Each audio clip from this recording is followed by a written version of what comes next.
Hello, I'm Carla, and this is Raquel. Thank you for joining us on this 30-day journey.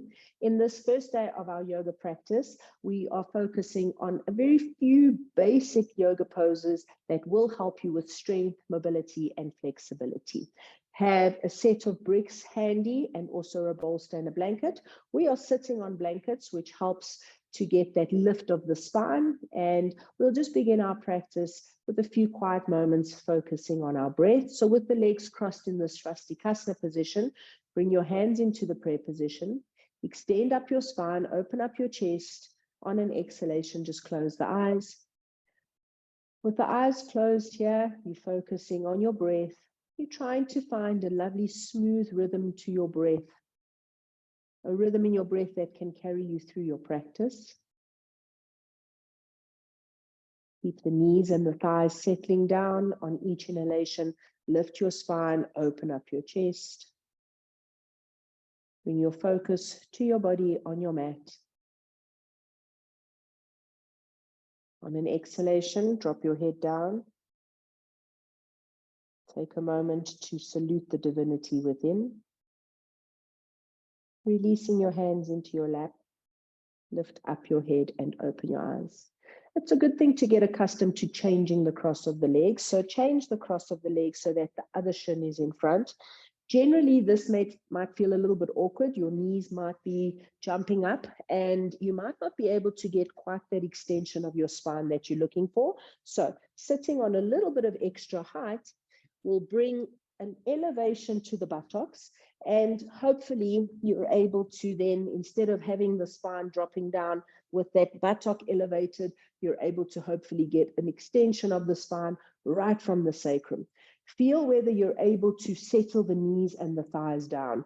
The knees mustn't be coming up like earrings. They need to settle down. You can take your hands next to you if that's a little bit uncomfortable to do.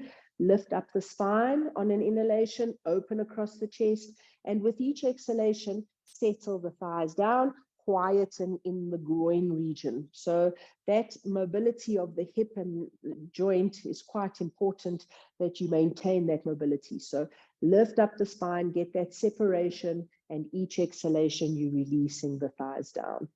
From here, we're going to go into a pose called Adho Mukha Virasana. In Adho Mukha Virasana, you're going to come to the back of your mat. Your toes are going to be touching, big toes touching. Knees are sufficiently wide that this inner cushion that the thigh creates supports the sides of the body. So coming up out of Swastikasana, toes together. You're going to go this way. Toes together, big toes are touching. Get the knees sufficiently wide. Sit your buttocks back on the heels. Hopefully you're able to do that. If for whatever reason you're unable to, you can always prop some blankets between the buttocks and the heels. From here, extend yourself forward. As you extend yourself forward, you're getting length in the sides of the body. You want to take the hands shoulder distance apart, because from Adho Mukha Virasana, we're going into Adho Mukha Svanasana, which is your downward facing dog. Let go the head. Let go the head so that the back of the neck is long. If you are super high up and you're unable to get the head down, then again, taking a blanket under the buttocks, a blanket under the head, you want to get this extension of the spine. The buttocks grounding to the heels gives you a lovely stretch of that back body. You want to release the back spine. From here, we're coming to Adho Mukha Svanasana. So keeping the hands where they are, keeping the knees where they are. Adho Mukha Virasana is a good distance for your downward dog. Come up onto all fours, turn the toes under, feet hip distance apart, and you're lifting into Adho Mukha Svanasana. So as a beginner, you might not have the flexibility to straighten the legs. You might not have the flexibility to get the heels down on the floor. You might not have the flexibility to extend the spine, but it is important that you try. So let go your head. As you exhale, keep the knees firm. Even if the heels come up, it's fine. Rather get the legs straight. You want the root of your thighs at the outer hip. That has to lift up and back so that you're creating that lovely length you had in the body in Adho Mukha Virasana. Also in downward dog, it's important to spread the palm, get the index finger and the thumb mounts down.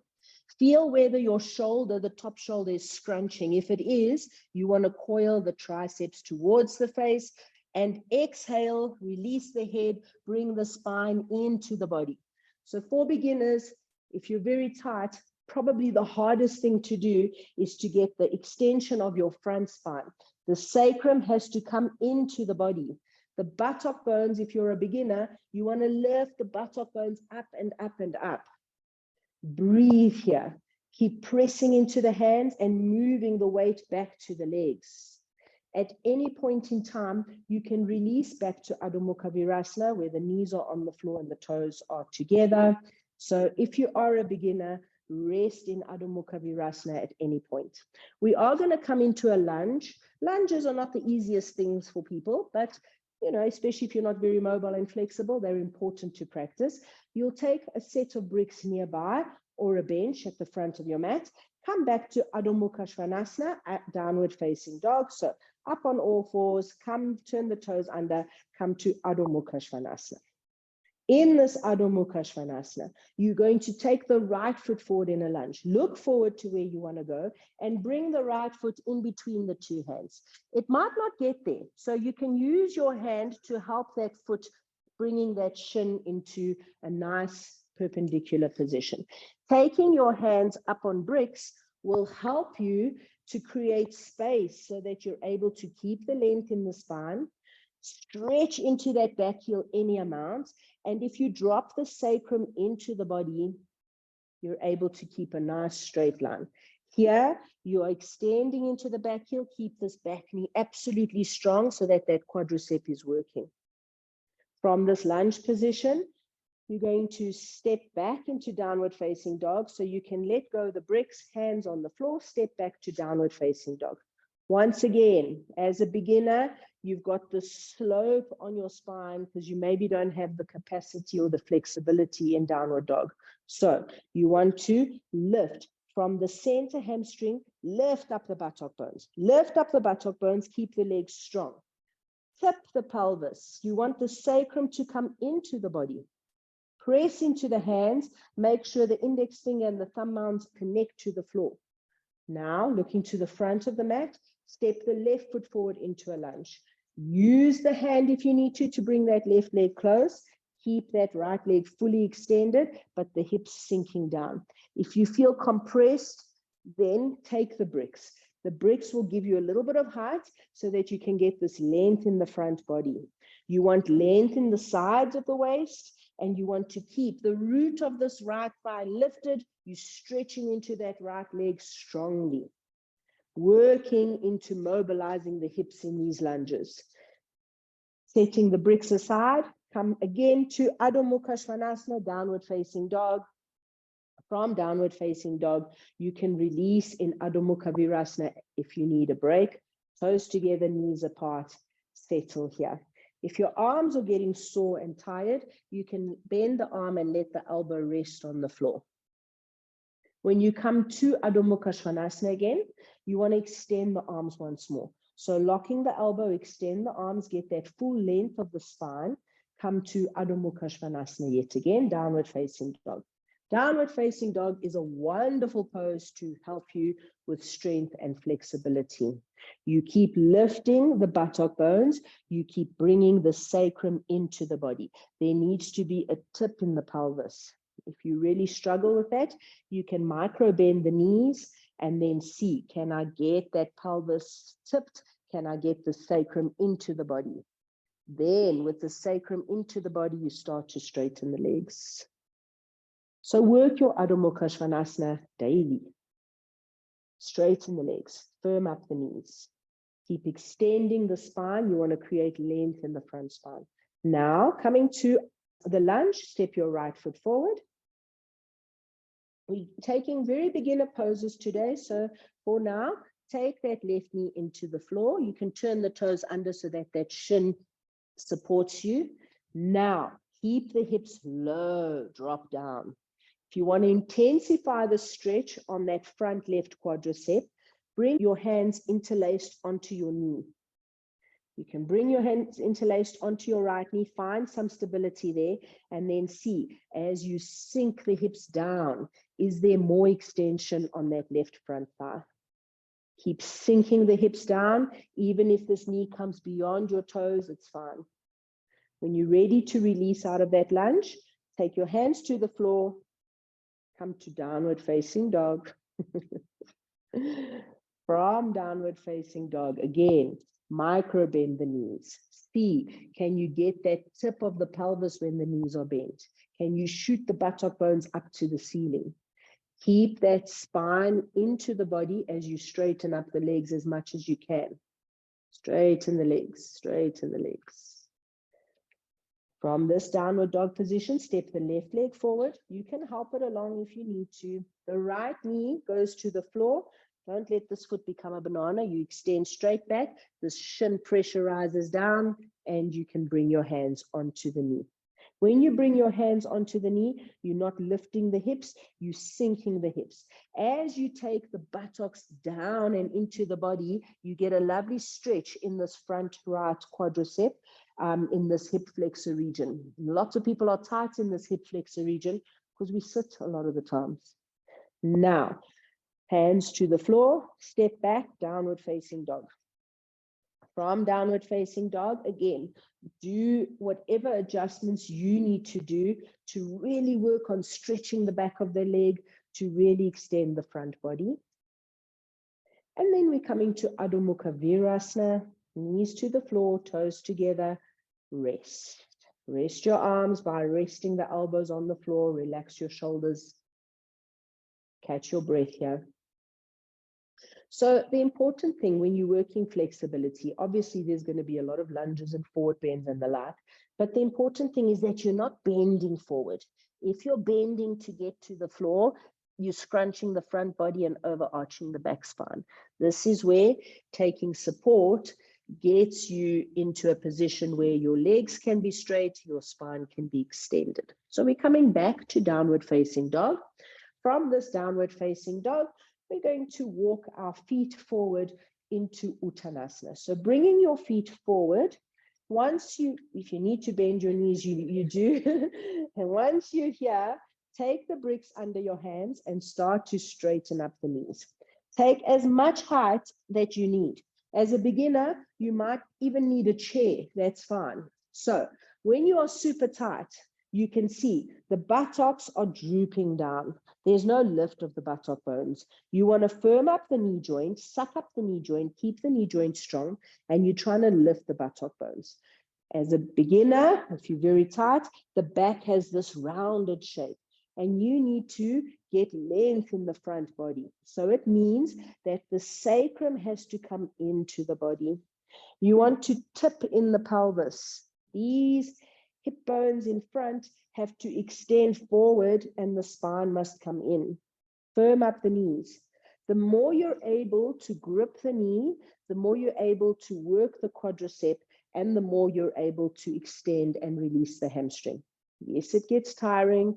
Yes, after a while, you might lose that grip. That's fine. Uttanasana, this is Ardha Uttanasana. And until such a time that you can get that tip in the pelvis, that you can keep the legs straight, that you can keep this extension in your body, you're going to stay in this Ardha Uttanasana position, half Uttanasana. Once you're flexible and you can come forward with the spine not just bending, then it's time to go to Uttanasana. In the meantime, get from the belly button, move the pubic bone back. From the belly button, move your breastbone forward. Keep the weight of the hips over the heels. Keep the sacrum drawing in. The kneecaps have to be firm. So if your kneecap wobbles, you need to firm up the kneecap. Just going to move your shirt here so we can see. Here you can see the back is rounded and the abdomen dips. Get length in the abdomen. Not by lifting the chin, by lifting the breastbone. Firm up the legs. So for somebody who's super tight, this is hard work. It might not look like much, but you're working. Spine is into the body from the back body to open up the front body. Knees are firm so that the grip in the thigh muscle is there. You're opening up the hamstring. Now, You're going to keep the bricks where they are, come to standing in Tadasana. Just stand up tall, rest the back, rest the spine. Forward bends are often quite, if you're very tight in forward bends, they can often feel that the back is overstretching. So that frontal extension is important. Bring your feet together in Tadasana. Take the right foot forward and your left foot back. Right foot forward, right in front by the bricks, a nice big step back with the left foot. Once you've got this big step, you're going to feel wobbly. Press into the feet as if you're ripping the mat apart. This right buttock has to move back. The left buttock has to go forward. Now, maintaining the legs strong, maintaining this extension in the front body, exhale down to the bricks. The bricks can come in line with the ankles. If you are super, super tight, then you take a chair. You take a chair so that you can grip this front thigh and move that front thigh back. You want to push that back heel down. It is at an angle. You're turning the hips to be level, but bring the sacrum into the body. Get the sacrum into the body. Until such a time that you can get that length in the front body, you stay in the halfway. Classic pose, you will be over your leg. But for now, firm up the front leg, square off the hips, extend the front spine, be firm on that back leg, stretch into that back leg. And when you come forward from your sacrum. See, can you go a little bit closer to the chair? Don't do with the throat, soften the throat. This is tough. Don't lean into that back leg. Be strong on the back leg. Stretching that front leg, the back of the front leg. And then pressing into the feet like you're going to rip that mat apart. Come upright. Bring the feet together in Tadasana. And then we're going to do Parsvottanasana to the left. So left foot forward. It might seem a little bit wobbly, like you're on a bit of a tightrope. Stabilize the legs. Stand confidently on your feet. Once the legs are stable, it is helpful to take the legs apart from the midline if that's helpful. Classic pose, the legs are together. Keep moving. The right buttock forward, the left hip back. You lift that left hip back by pressing into the big toe and sucking up the thigh.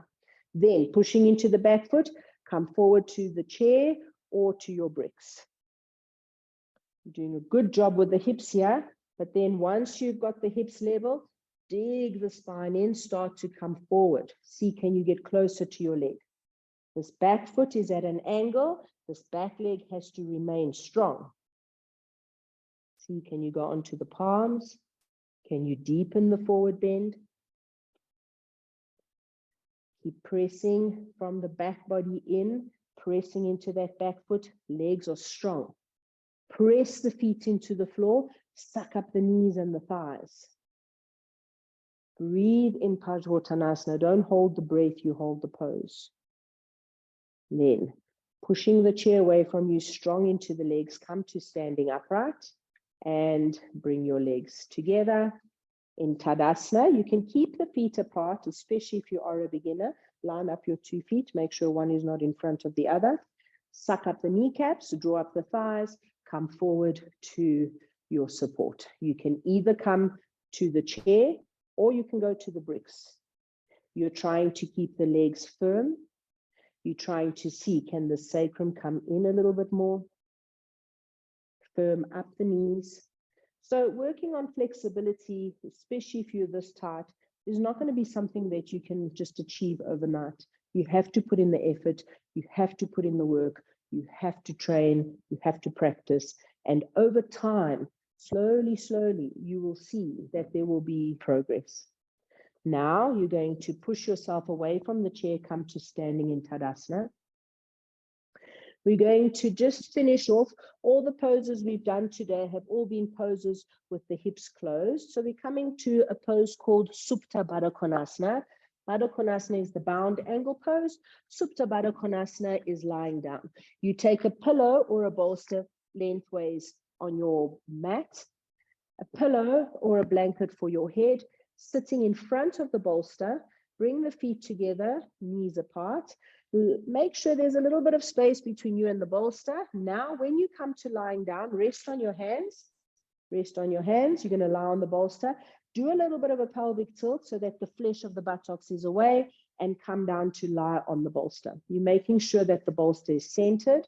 You support the head and the neck. It doesn't go on the shoulders though. Turn the palms to face up so that there's a release of the bicep, a release of the sides of the trunk.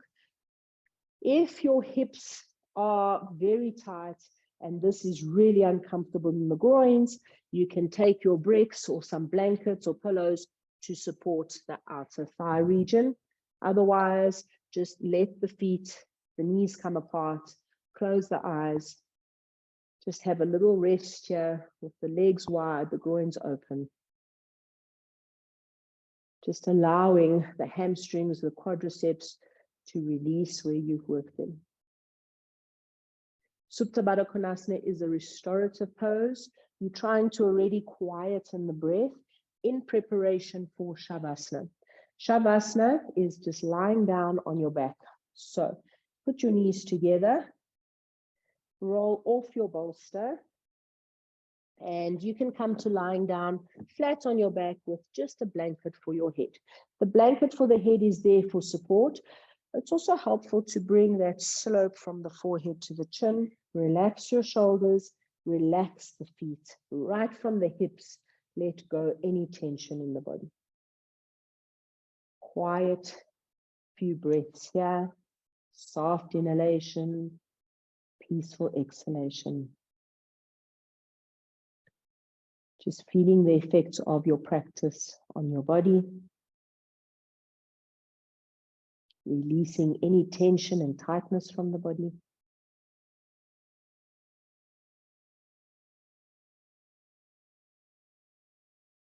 You can spend as long as you have time for in Shavasana, as long as you feel you need a Shavasana, be here. But because this is intended as a short practice, I'm going to start to just bring your focus to your breath.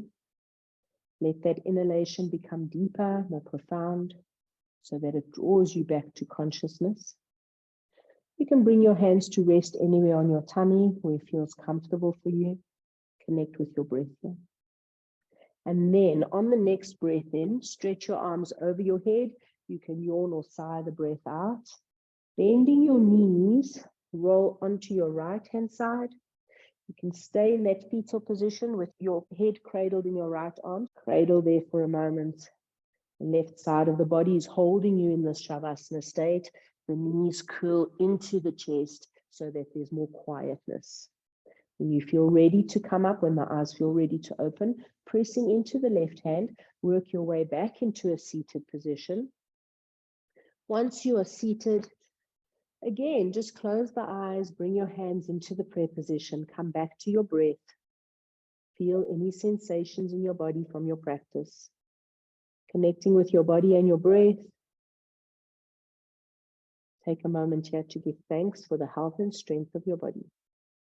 On the next breath in, gently let the eyes flutter open and focus. Namaste. Thank you for joining us. Thank you, Raquel. We'll see you next time.